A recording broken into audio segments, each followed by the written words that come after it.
Thank you for joining. I appreciate it, even though it's so late for you. Almost done here. Pakistan at 11 p.m. Cote d'Ivoire at 6 p.m. Okay, we have a lot of different times today. And we have 2 students from Pakistan. Rahat Ali, hello. Alright. Thank you. Okay, we should be good to go on YouTube as well. Alright. Today's session, we're going to talk about kind of understanding how tuition and fees, all of that works in the United States. As you guys are, preparing to start your journey here, I think it's really important to understand how you guys get billed, how payments can be made, what are the different types of payments that kind of go with paying your fee and stuff. So I will share my screen here, and you can, if at any point you have any questions, feel free to leave them in the Q&A bar, or you can also leave them in the chat box because it's a smaller group today, which is also kind of nice. So feel free to leave them wherever is more convenient for you guys.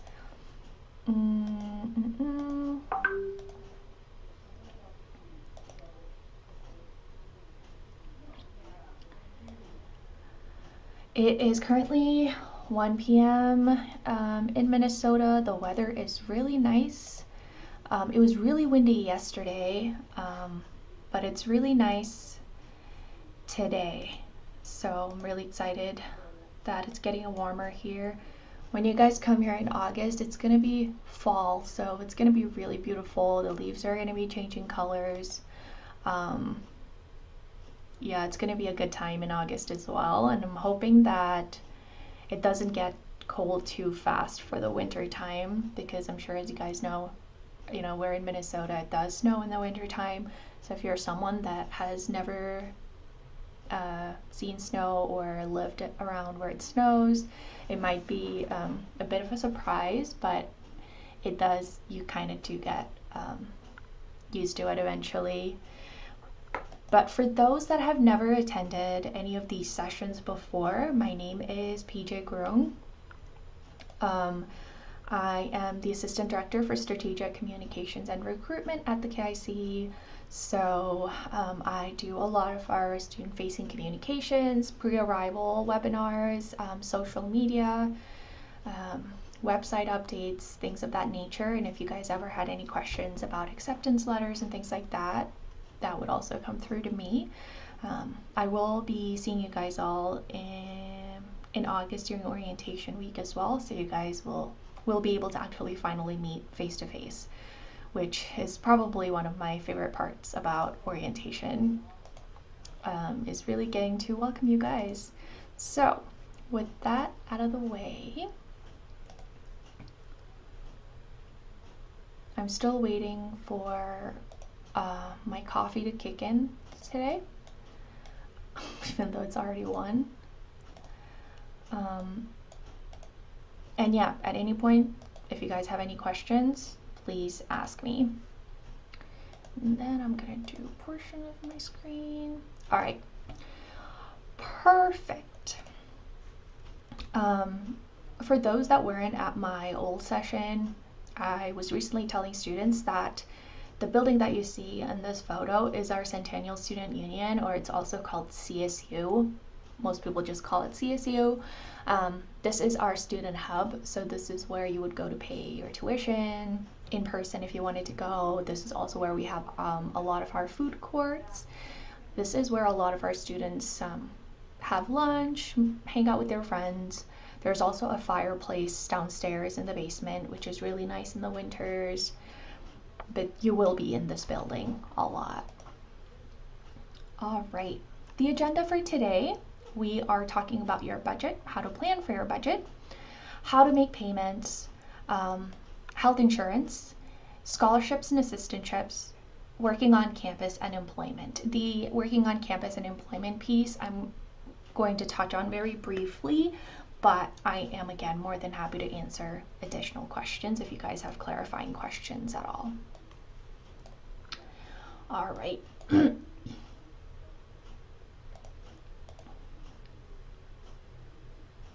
So, as you're thinking about studying in the US, there is like a few things you need to think about. Now, the estimated cost of attendance that you see on the left side of the screen is typically what you're going to see on your I-20 when you finally get your I-20 from us and you see the amount that's listed on there. It's usually inclusive of the following things: your tuition, student fees, estimated. Again, these are mostly estimated, except tuition and fees, but the rest are estimated cost because it really depends on where you live, what your budget is, blah, blah, blah.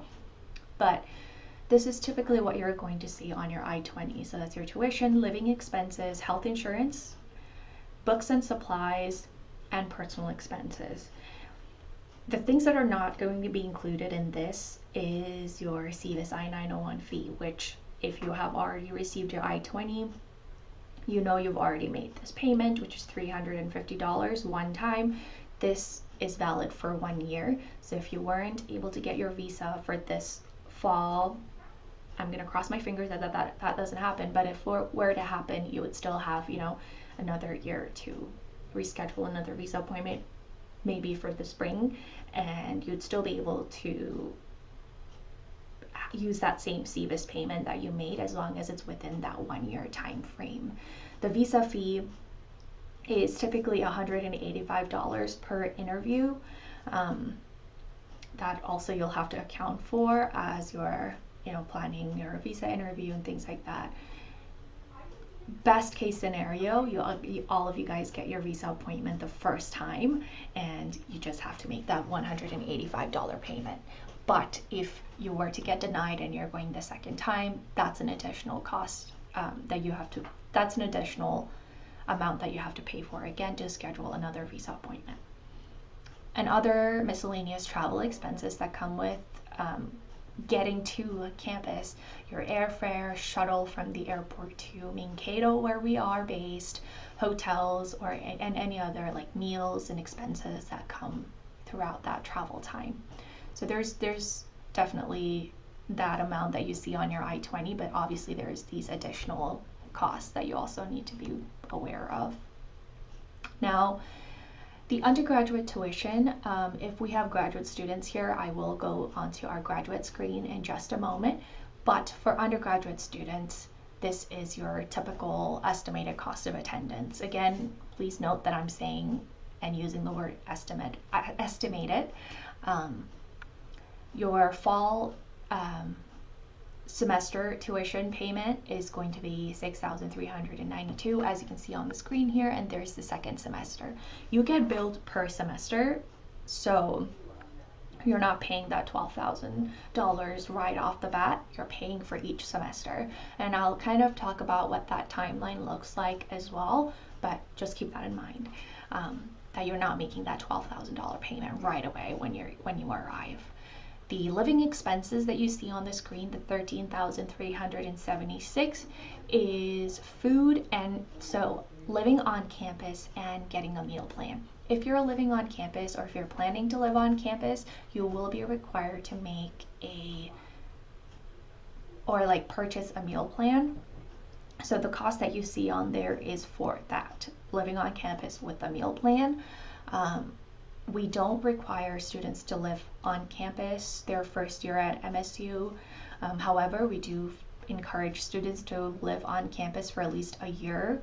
And we've also found that students tend to have a slightly higher GPA when they're living on campus. And honestly, I attribute that to being so close to resources and being able to get to classes quickly and not having to deal with commuting. However, again, completely up to you, completely up to your budget and what kind of living arrangement you want to be in. The other estimated costs that you see at the bottom, the international orientation fee. So when you are here for orientation, it's typically 5 days, so the entire week, Monday through Friday. And so this $200 is for that. During that 1 week, or like 5 days that you are here for orientation, we really cover a wide range of topics that we feel you need to be aware of so that you can have a successful academic year at MSU. We also provide you with a lot of information for resources that are available on campus as a first year student.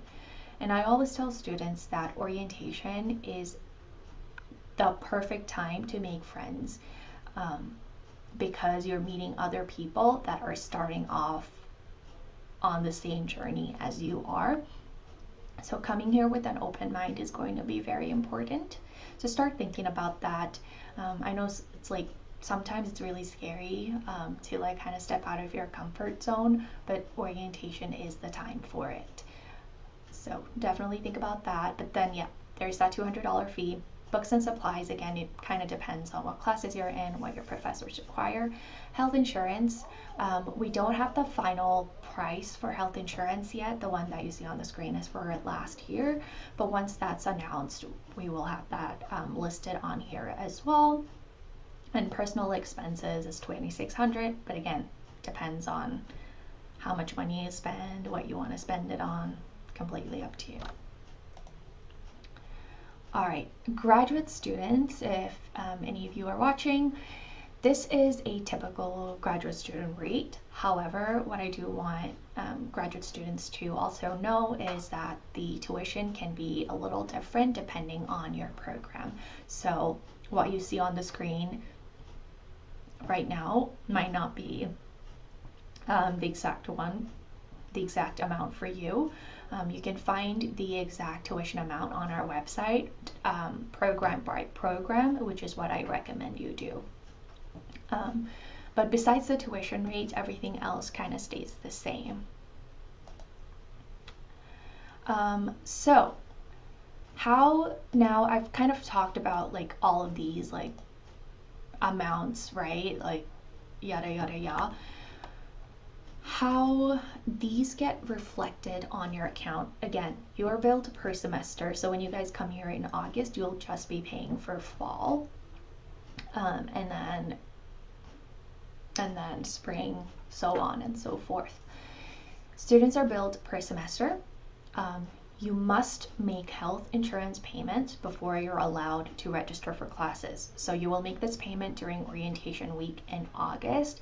So as you guys are preparing and thinking about how much money you need to bring to the US when you travel here, the one payment that you have to make sure you have on you is your health insurance payment, because that needs to be made during orientation. Like the first day of orientation, you will need to make this payment, otherwise you will not be able to register for classes, because you're going to be registering for classes the week of orientation. So the first day that you're here and you check in, our peer mentors who are current international students will take you guys to the office where the health insurance payments are made. So you will have to make sure you have the funds with you before you travel. Orientation fee is $200, which will again be put into your account the week after orientation. And then your tuition will also be billed after you register for classes. So when you're here during the week of orientation, you will meet with academic advisors for your department, for your program, and they will help you register for classes, or they will take you through the process of registering for the classes that week. And then the following week, your tuition amount is going to be reflected on e-services. Now, e-services may or may not sound familiar to you, but you are going to use the same star ID and password that you created when you apply to our university to log into your e-services.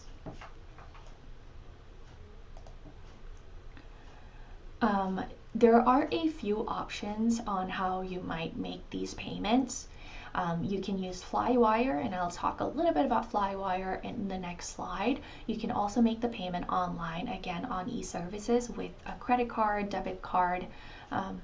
You can also make this payment in person with cash, credit, debit card, Apple Pay, whatever you have.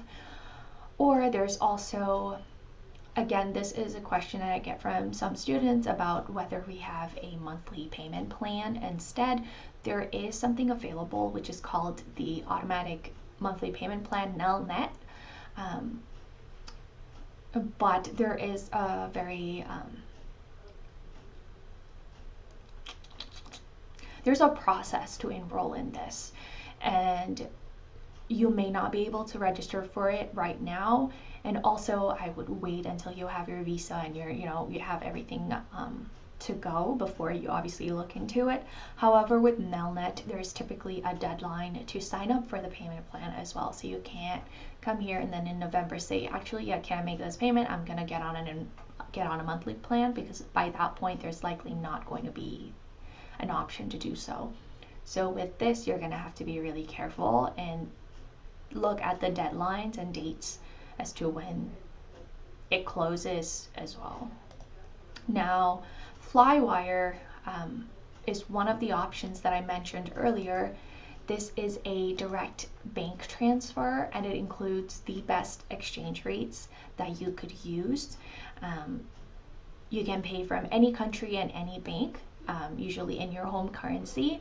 You can save on fees and exchange rates compared to traditional banks, and you can choose from multiple payment options, including international credit cards, and it can be it will be country specific. This is the link to the Flywire website. It's mnsu.flywire.com, and if you go on this website, you can also go through their FAQ page and understand how it works. But essentially, these payments are made directly to Minnesota State Mankato.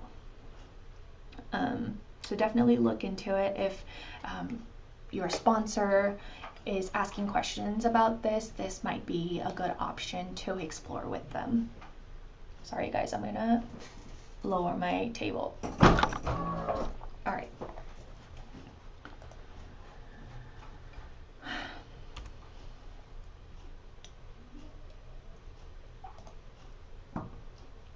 Health insurance.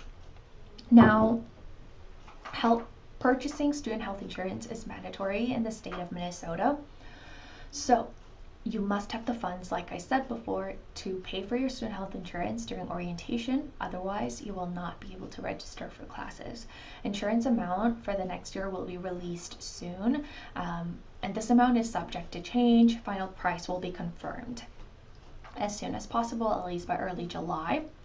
You can pay for health insurance with a debit card, credit card, cash, Apple Pay, money order, or online on e-services. But this is mandatory. This cannot be waived, and this is a payment that you have to make every year. When you come here in August and you pay for your health insurance, it goes from August 2026 to the next year, and then next fall you're going to make another payment for the next year, and so on and so forth. This cannot be waived. This cannot be separated into multiple payments. It needs to be one payment for the entire health insurance. Again, happy to answer any questions you guys might have or any comments, but just keep this in mind.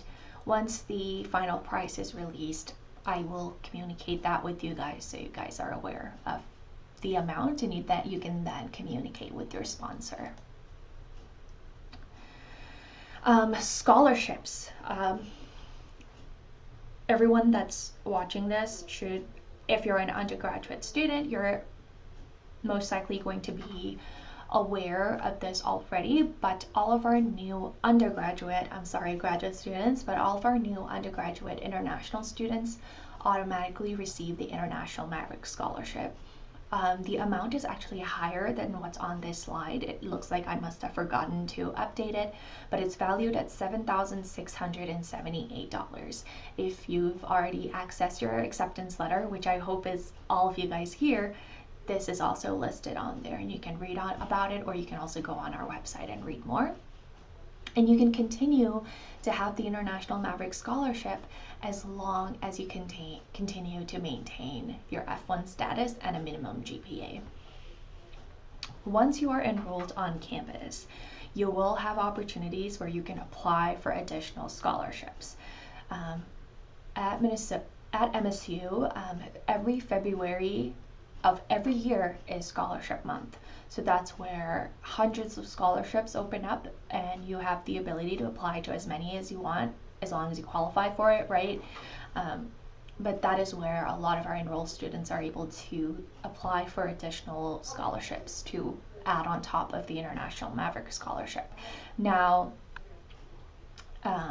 there are hundreds of opportunities that open up, and I know that last year we had about $3 million in scholarship funding. So again, there's a lot of opportunities out there. You just have to make sure you apply, you have to make sure your application looks good. But February is going to be the month when you can do that. If you guys follow us on Instagram or TikTok, anytime this opens up, we always make sure to post it on our social media accounts so you're aware that it's happening. We also send reminders to you guys or provide reminders on our social media. So our social media is a great resource to follow and kind of keep on date on tap. I can't talk. Keep on top of. Sorry. But yeah, I highly encourage you to follow us on our social media. What I've heard students typically say is that they turn on the notification bell so that anytime we go live, it gives you a notification anytime we post a story or make a post. That way you're not missing on any relevant, important information, because sometimes, you know, things kind of get buried. And I've noticed that with Instagram, I don't know if it's the case for you guys, I'm not getting like new stuff on my feed. It's like really old stuff. Let me know if you guys are going through the same thing, but I am for sure. I'm seeing like stuff from people from weeks ago, and I'm like, that doesn't make sense. I don't know if they're doing an update or something, but it's not right. All right, housing. Now with housing, again, like I said, you have options. You can either live on campus. We have a few different housing options available. So we will have a separate housing webinar as well. So just, you can register for it right away so you can join us there. But what I'm trying to say is you have options. If you want to live on campus, there's a few different options and a few different price ranges. We have McElroy, Prescott, Julia, Sears, Crawford. Yep, so we have 4 dorms on campus that you can choose from. Our university also has an apartment off campus, but it's still affiliated with the university. So it's an off-campus dorm, but it's an apartment that you can also take a look at if you still want to live on campus but not live in the dorms. Those are some options you have for on-campus housing. And the average monthly cost, again, I did this like last year, so it might be a little different. But again, when you live on campus, you will also have a meal plan, which is great if you're someone that you don't enjoy cooking, you don't care about cooking, and you just want something that you can just grab that's already made. It requires a 1 to 2 semester contract with a deposit. You can't just come here, live in the dorms for 2 weeks and say, I don't like it here, I want to move out. You can't do that because you've already signed a contract and you have to fulfill that contract obligations. And with living on campus, you can either choose to live all by yourself, which is going to be the most expensive, or have up to 3 other roommates, something like that. But if you go on our website, you're also able to look at tours, floor maps, things like that. With any on-campus housing too, each floor also has a kitchenette or a kitchen. It's not a big kitchen, but there's still a kitchen with a fridge, microwave, a stove top. So if you're someone that wants a meal plan and you'll likely want to cook occasionally, you can use the kitchen. And you don't need to buy pots and pans either. If you're living on campus, you can just go to the front desk of the dorm you're in and you can rent or borrow pots and pans, use it, and then return it back to them. So there's that option as well. There's 4 different meal plan options for you to choose from. Again, you'll be living on campus. It's going to be a very short walk to classes and events on campus. Everything is included in one bill paid on e-services. So it makes paying for things and keeping track of where you're paying for things very easy because it's in one platform, e-services, you're going to be paying your tuition, health insurance, housing, everything in one space, which is very convenient. When you're living on campus, that's not the case. There's a lot of different layers. And you have to be very responsible and on top of your things. Now, on the flip side, if you want to live off campus, again, I put the average cost there, but it can really depend on where you choose to live, how many roommates you want to have, how close, how far. If you're living really far, and we do have a bus, like a school bus, not just one school bus, I said a school bus. We have multiple buses that run throughout campus, and they also go to a lot of our off-campus apartments. It's free for students. You just have to show them your student ID. This is what it looks like.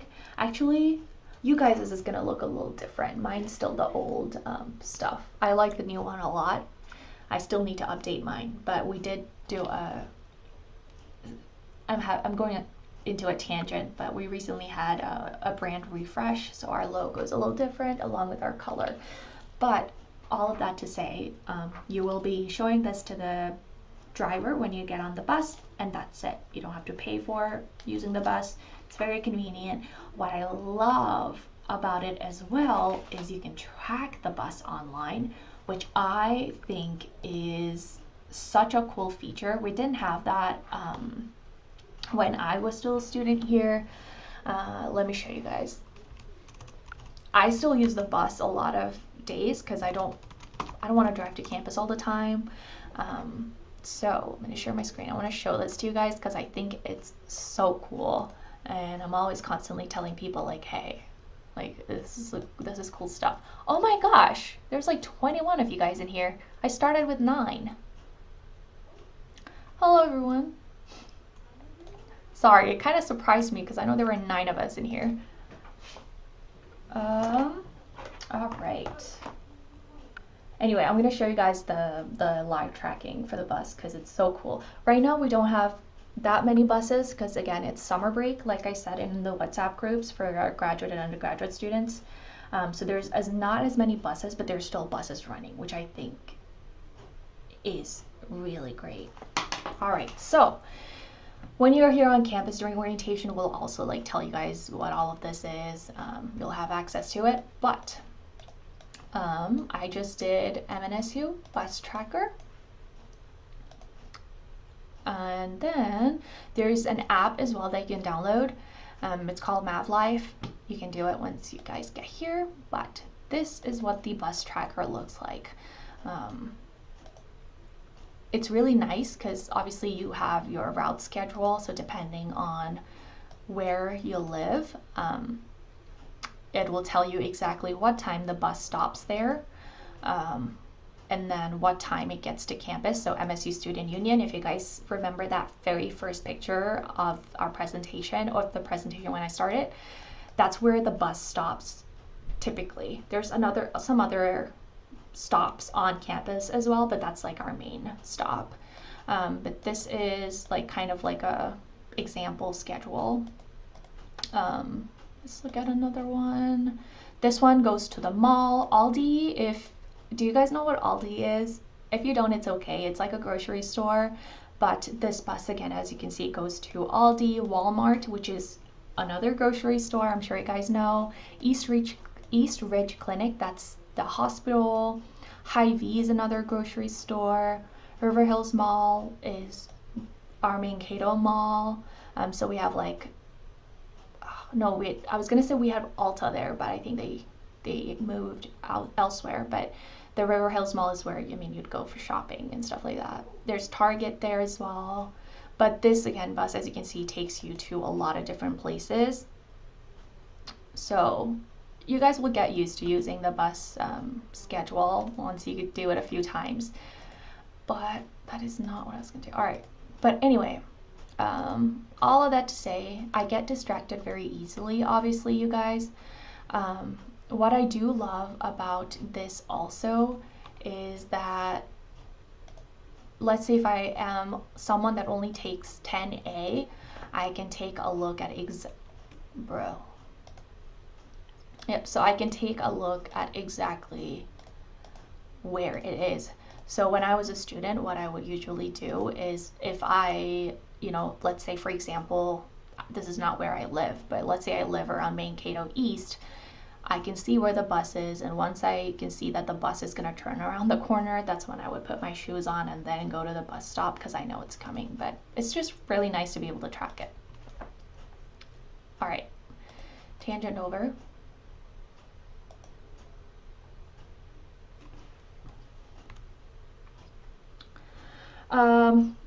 Yeah, so free bus service. If you're living off campus, you can still get on a meal plan. If you're someone that still like chooses not to cook, that's still an option for you. However, with living off campus, you also will have to be responsible for paying the rent on time.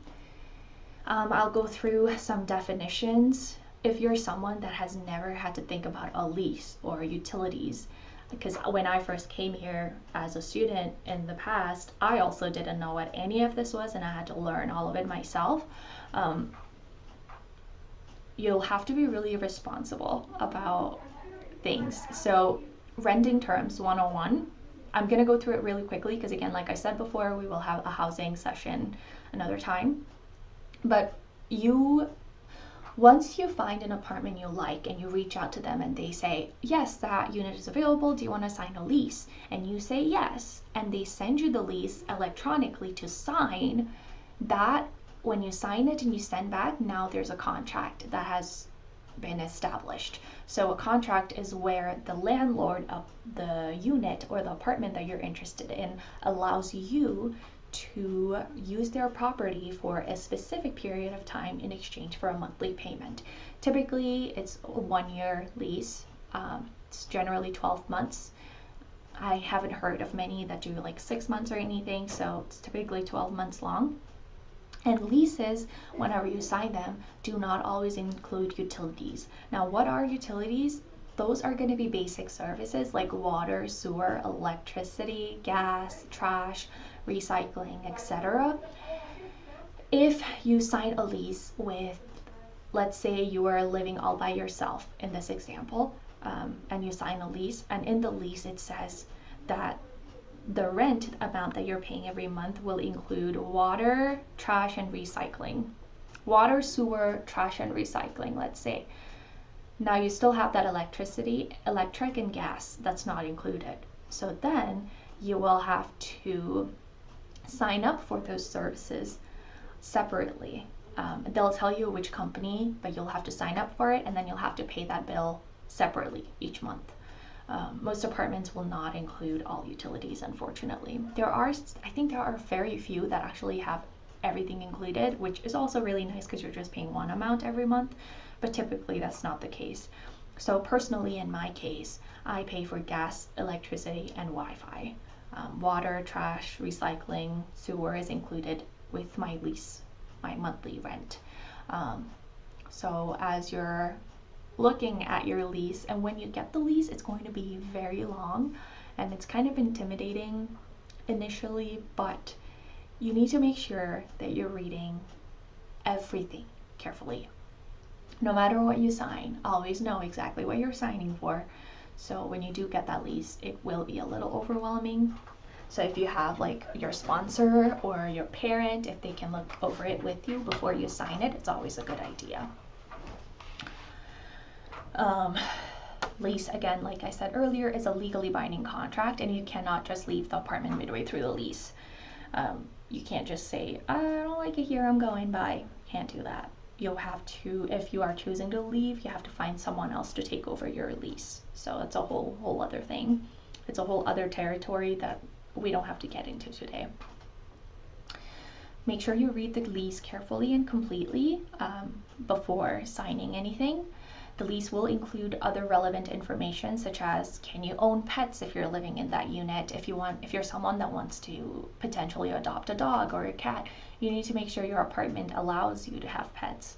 Sometimes they do, sometimes they don't, and sometimes even if they do allow it, there's a one-time fee or a monthly pet fee that you have to pay. Those are always included in the lease, so make sure you read that. Noise violations, things like that, everything is in the lease. You could also be asked to get renter's insurance.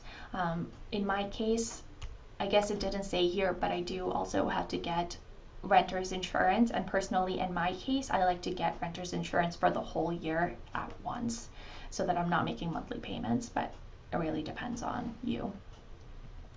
Again, this is probably going to be very similar even if you're living in a 2-bedroom, 3-bedroom, 4-bedroom apartment. And in that case, you'll have to like work with your roommates to make sure that, you know, everyone's paying each other on time. Who's signing up for what? Is one person signing up for everything, or is it like, are people going to take one thing each? Student health insurance, again, the amount that you see on the screen is likely not going to be the amount, so please ignore that. But again, you are required to purchase student health insurance in the US. Again, ignore the $2,640. That is likely not the price for next year.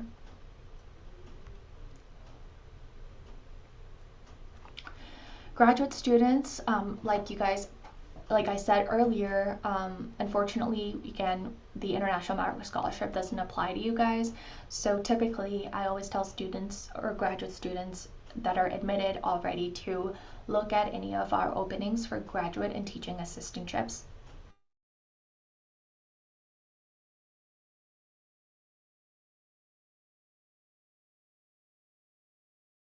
Up to $10,000 stipend per academic year, and then 10 to 20 hours of work commitment per week, depending on whether it's part-time or full-time. You can only apply for assistantships after you've been admitted, and about 1 in 4 graduate students get a graduate assistantship, so just please also do keep in mind that it is pretty competitive. Students with a graduate assistantship will still need to show funding when you're requesting your I-20, so please keep that in mind as well. On-campus employment, undergraduate students that are watching, you can work up to 20 hours per week during the semester. Again, you're not allowed to work off campus. That's why the topic of this is on-campus employment.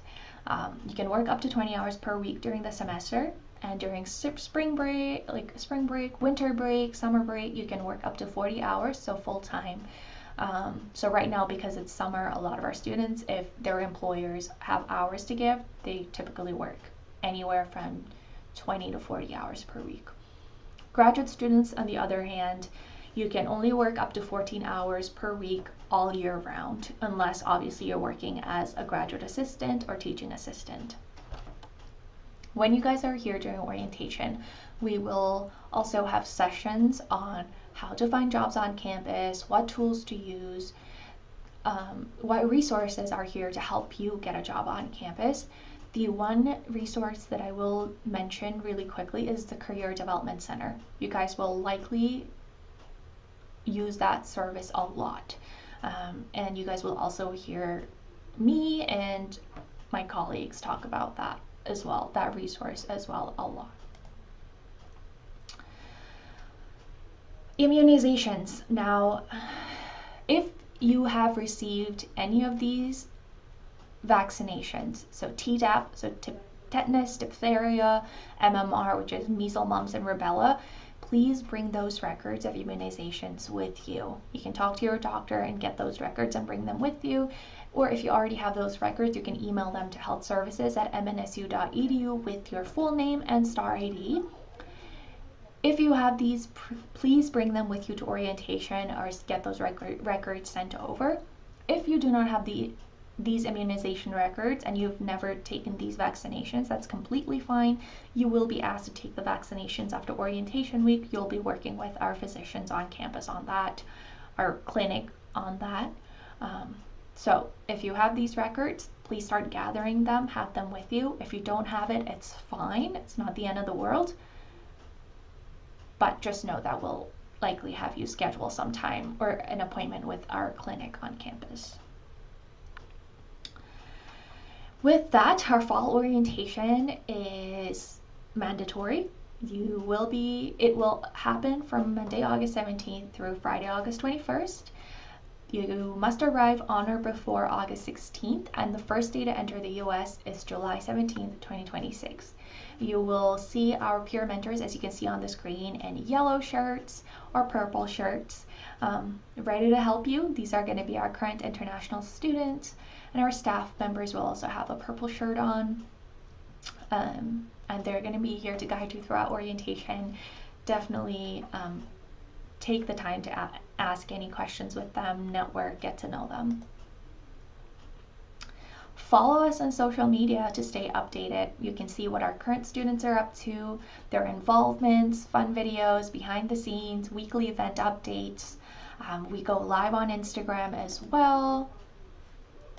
Oh, sorry, I went too fast there. But yes, our handle on Instagram and TikTok is the same. It's KIC-MNSU. Upcoming webinars. Our next webinar is going to be our visa prep session, placement testing, find housing, registration. Again, there's more on the KIC portal.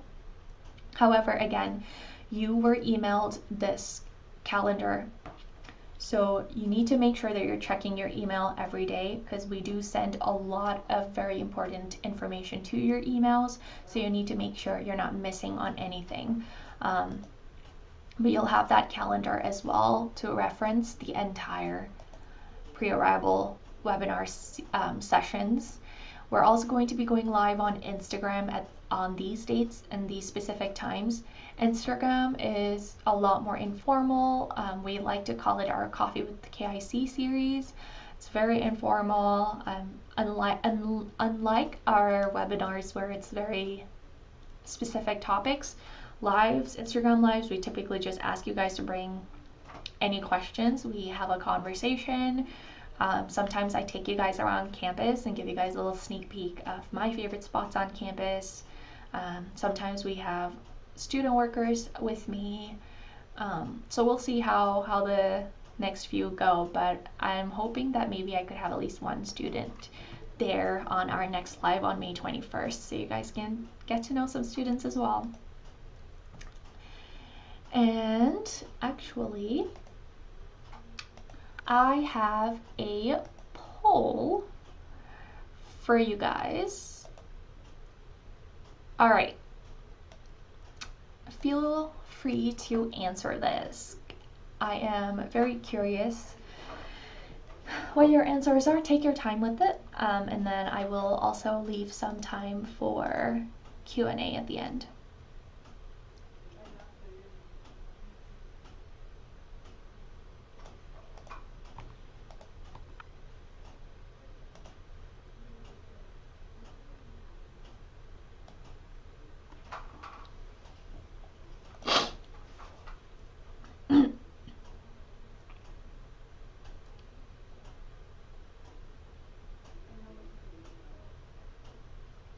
I said medications. It should say vaccinations.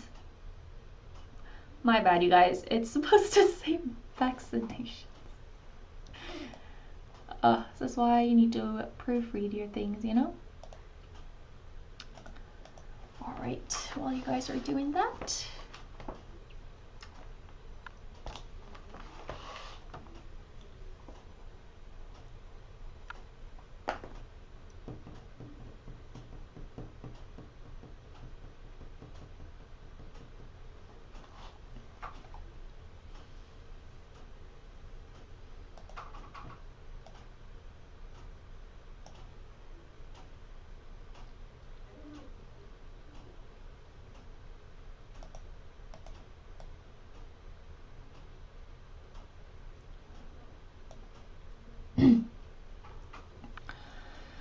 as you guys are also finishing up these polls, if you guys have any questions, please leave them in the chat box or the Q&A box. I'll be online for maybe another 5-ish minutes before I end the live.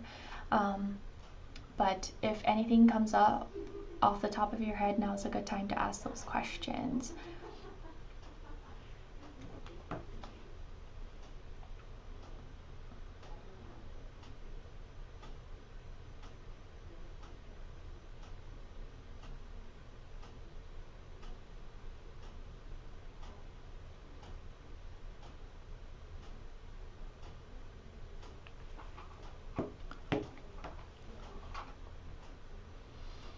Mm-hmm.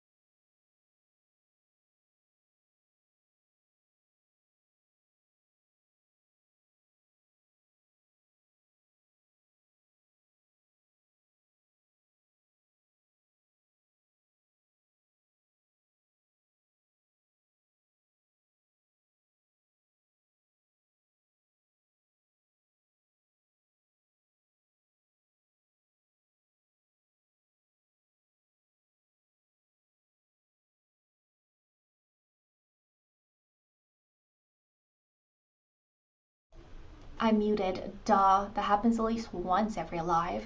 Brianna, what do you think would be an average amount for people living off campus by themselves for this semester? That is a great question, and that really, really depends a lot on whether you want to live by yourself, how far and how close you want to live on campus. There is a resource that I can share with you in just a second here. I think it's a really good resource as well.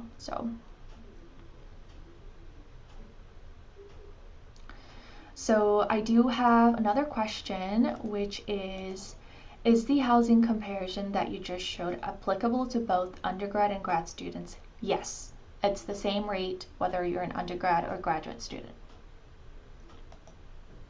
All right. Let's see how you guys did on the poll. Hold on.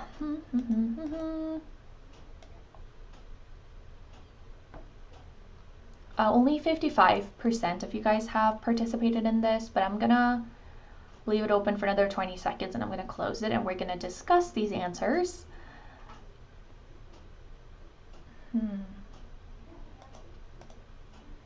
I know, I'm like literally making you guys take a quiz before you guys even get here. Giving you guys the college experience before you guys get here. All right. Hi, John. I'm sorry that you can't access the poll. I should just pop up for you, honestly, and if it didn't, that's okay. I'm going to end the poll. I'm going to share the results. All right. Number 1, when does health insurance need to be paid? The correct answer is orientation week. It is not any time during the semester. Again, like I said during this session, you must pay your health insurance during orientation week, the first day of orientation week. So keep that in mind. Not anytime during the semester. You don't have that option. You have to pay health insurance during orientation week. Is there an orientation fee? Yes, there is an orientation fee. That's the correct answer. Your orientation fee is $200. And the immunization one, everyone got it right. Yay. Great job, guys. All right. Okay. With that, I'm going to stop sharing. And then, Brianna, I'm going to share this resource with you. But again, like I said, it really, really depends on what kind of housing situation you might want to live in. If you want to live by yourself, those can be pretty expensive because, again, you're living by yourself. But I will share this in the chat and you can kind of explore it for now.